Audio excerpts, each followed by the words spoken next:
Hello बच्चों, कैसे हैं आप लोग। उम्मीद करता हूं आप लोग ठीक होंगे और घर में पढ़ाई कर रहे होंगे। तो आज हमारा ये फिजिक्स में हम अब तक जो है दर्पण के बारे में पढ़ चुके हैं। ठीक है, दर्पण हमारा दो प्रकार का होता है। एक हमारा होता है समतल दर्पण और एक गोलीय दर्पण। ठीक है, तो हमने समतल दर्पण का पूरा मतलब अध्ययन कर लिया है। अब बचा हमारा था गोलीय दर्पण। ठीक है, तो हमने गोलीय दर्पण में अवतल और उत्तल का भी अध्ययन कर लिया है। ठीक है, अब अगला हमारा हेडिंग क्या है, किरण आरेखों का उपयोग करके हमें गोलीय दर्पण द्वारा बने प्रतिबिंबों का क्या करना है, निरूपण करना है। ठीक है, तो इसके बेसिकली हमारे तीन रूल होते हैं। तो नंबर एक रूल हमारा क्या है, मान लीजिए कोई दर्पण दिया है ऐसे। ठीक है, मान लीजिए हमने अवतल दर्पण ले लिया। ठीक है, सामने कोई वस्तु रखा हुआ है, ये हमारा पी हो गया, ये हमारा एफ हो गया, ये हमारा सी हो गया, यहाँ कोई वस्तु रखा हुआ है। ठीक है, तो ये हमारा क्या होता है, ये होता है हमारा मुख्य अक्ष। ठीक है,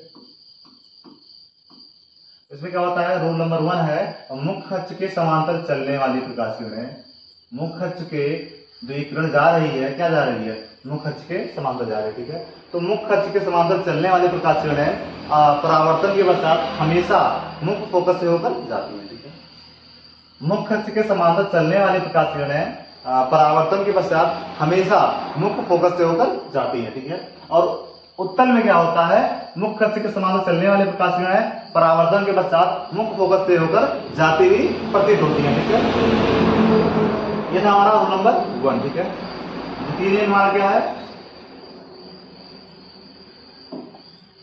सेम इसका उल्टा हो जाता है। पी है हमारा, ये एफ है। ठीक है, सी है। ठीक है, यानी मुख्य फोकस से होकर जाने वाली प्रकाश किरणें परावर्तन के पश्चात मुख्य अक्ष के समांतर हो जाती है। ठीक है, हमारा 1 था जो मुख्य अक्ष के समांतर जा रही हैं, परावर्तन के पश्चात मुख्य फोकस से होकर निकल जा रही हैं। नंबर 2 क्या है, मुख्य फोकस से होकर जाने वाली प्रकाश किरणें परावर्तन के पश्चात मुख्य अक्ष के समांतर हो जाती है। ठीक है, क्या था, मुख्य फोकस से होकर जाने वाली प्रकाश किरणें परावर्तन के पश्चात मुख्य अक्ष के समांतर हो जाती है। ठीक है, या मुख्य फोकस से होकर जाने वाली प्रकाश किरणें परावर्तन के पश्चात मुख्य फोकस से जाती हुई प्रतीत होती हैं। जहां प्रतीत होने की बात आती है क्या होता है हमारा, वो उत्तल दर्पण होता है। ठीक है, और जहां परावर्तन के पश्चात मुख्य फोकस से होकर जाती हैं वो क्या होता है हमारा, होता है हमारा अवतल दर्पण। ठीक है, यानी हमारा जो उत्तल होता है उसमें प्रतीत होता है और अवतल में क्या होता है, एक्चुअल में जाती है। ठीक है, अब हमारा थर्ड नंबर था कि अगर कोई प्रकाश किरण, ठीक है, कहां से जा रही है, ठीक है, ये पी है, हमारा एफ है और हमारा सी। ठीक है, अगर कोई प्रकाश किरण, ठीक है, वक्रता केंद्र से होकर जाती है तो परावर्तन के पश्चात अपने मार्ग पर लौट जाती है। ठीक है, अगर कोई प्रकाश किरण वक्रता केंद्र से होकर जाती है तो परावर्तन के पश्चात बिना क्या होता है, उसी मार्ग से, ठीक है, अपने वापस मार्ग क्या होती है, लौट आती है। ठीक है, यानी थर्ड नंबर नेम क्या था, वक्रता केंद्र से होकर जाने वाली प्रकाश किरणें परावर्तन के पश्चात उसी मार्ग पर लौट आती है। ठीक है, तो ये थे हमारे 3 रूल। ठीक है, अब हमारा अगला हेडिंग आता है, अब इसी पे आधारित हमारे सारे क्या है, जो 6 कंडीशन है इसके अवतल के और 2 कंडीशन क्या है हमारे उत्तल के, इसी नियम पे हमारे क्या होंगे, सब बन जाएंगे। ठीक है, अगला हमारा दिया हुआ स्थिति। ठीक है, अब हमारा हेडिंग है गोलीय दर्पणों से प्रतिबिंब का बनना। ठीक है, तो नंबर 1 हमारा है अवतल दर्पण द्वारा प्रतिबिंब का बनना। ठीक है, और इसमें पहला नंबर क्या दिया हुआ है, पहला कंडीशन, जब वस्तु हमारा कहाँ रखा हो, जब वस्तु हमारा रखा हो अनंत दूरी पर। ठीक है, जब वस्तु हमारा कहीं रखा हो, कहाँ, वस्तु अनंत दूरी पर रखा हो। ठीक है, तो मान लीजिए हमारा कौन सा दर्पण है, ये था हमारा अवतल दर्पण। ठीक है, ये हमारा एफ हो गया, सी हो गया। मान लीजिए हमारा क्या है, अनंत है। ठीक है, तो मान लीजिए हमारा कोई वस्तु यहाँ पे ऐसे रखा हुआ। ठीक है, तो इससे 2 प्रकाश किरण निकल रही है। ठीक है, पहली प्रकाश किरण जो मुख्य फोकस से होकर जा रही है और परावर्तन के पश्चात मुख्य अक्ष के समांतर हो जा रही है। ठीक है, दूसरी किरण जो कहां जा रही है, वक्रता केंद्र से होकर जा रही है। ठीक है, और परावर्तन के पश्चात उसी मार्ग पे लौट जा रही है। ठीक है,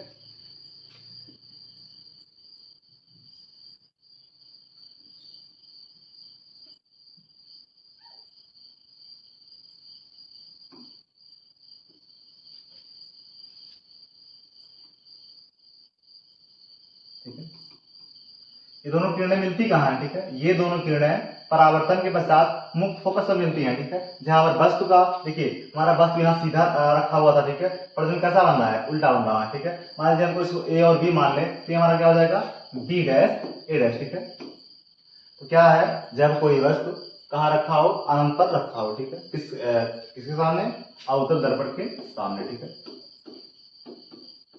जब कोई वस्तु अवतल दर्पण के सामने अनंत पर रखा हुआ है, उससे चलने वाली प्रथम प्रकाश किरण जो कहां जाती है, मुख्य फोकस से होकर जाती है और परावर्तन के पश्चात मुख्य अक्ष के समांतर हो जाती है, ठीक है। जब कोई है तो कहां जाती है, दूसरी किरण जो है वक्रता केंद्र से होकर जाती है और परावर्तन के पश्चात उसी मार्ग पर लौट आती है। दोनों किरणें परावर्तन के पश्चात मुख्य फोकस पर आकर मिलती हैं, जहां पर वस्तु से छोटा, उल्टा और वास्तविक प्रतिबिंब बनता है, ठीक है। हमारा दूसरा कंडीशन दिया हुआ है, जब वस्तु कहाँ रखा हो, अनंत और वक्रता केंद्र के बीच में रखा हुआ है। ये हमारा कौन सा दर्पण है, अवतल दर्पण। ये हमारा P हो जाएगा ध्रुव, फोकस हो जाएगा, ये हो जाएगा C, ये क्या हो जाएगा हमारा वक्रता, सॉरी अनंत हो जाएगा। वस्तु कहाँ रखा है, अनंत और वक्रता केंद्र के बीच में रखा हुआ है। इससे चलने वाली प्रथम प्रकाश किरण कहाँ जाती है, मुख्य अक्ष के समांतर जाती है और परावर्तन के पश्चात मुख्य फोकस से होकर निकल जाती है, ठीक है। दूसरी प्रकाश किरण कहाँ जाती है, जो वक्रता केंद्र से होकर जाती है और परावर्तन के पश्चात उसी मार्ग पर लौट आती है, ठीक है। तो मान लीजिए हमने इसको ए और बी मान लिया, तो ये हमारा क्या हो जाएगा, यहाँ प्रतिबिंब बनेगा, जहां दोनों काटेंगे क्या होगा, हमारा प्रतिबिंब बनेगा। इसको मानते हैं बी डैश ए डैश, ठीक है। क्या होता है, जब कोई वस्तु किसी अवतल दर्पण के सामने कहाँ रखा हो, अनंत व वक्रता केंद्र के बीच रखा हो, इससे चलने वाली प्रथम प्रकाश किरण जो क्या होती हैं, मुख्य अक्ष के समांतर जाती हैं और परावर्तन के पश्चात मुख्य फोकस से होकर निकल जाती हैं। दूसरी किरण क्या है, जो हमारा है वक्रता केंद्र से होकर जाती है और परावर्तन के पश्चात उसी मार्ग पर वापस लौट जाती है।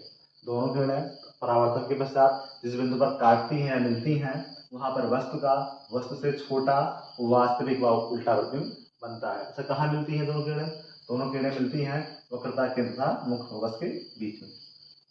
तो जब कोई वस्तु किसी अवतल दर्पण के सामने अनंत व वक्रता केंद्र के बीच रखा हुआ है, इससे चलने वाली प्रथम प्रकाश किरण जो मुख्य अक्ष के समांतर जाती है, परावर्तन के पश्चात मुख्य फोकस से होकर निकल जाती है।